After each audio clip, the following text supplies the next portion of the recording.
What will happen next? As a punishment, they would have to wander in the desert for 40 years. Never mind the funny gif criticizing a former president on this slide.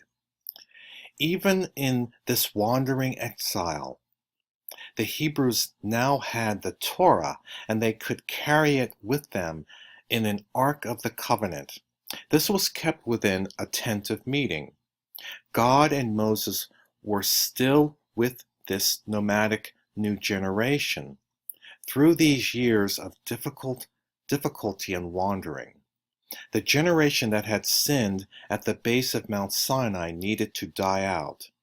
This generation, led by Moses, dealt with the frustrations of a wandering people, with periodic tribal warfare and complaining.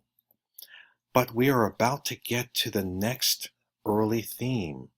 They are about to enter the promised land. But guess what? Moses would not be allowed to enter. At the center of the slide is an animated GIF.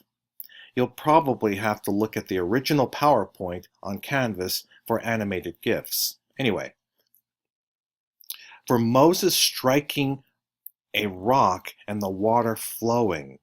Well, the people were complaining about being hungry and thirsty. God generally provided for them, and in one instance told Moses to address a stone and water would flow forth. Moses, in frustration, however, struck the rock instead of addressing the stone as God had commanded. God's standards must be high. Think about all of the things that Moses had performed as prophet.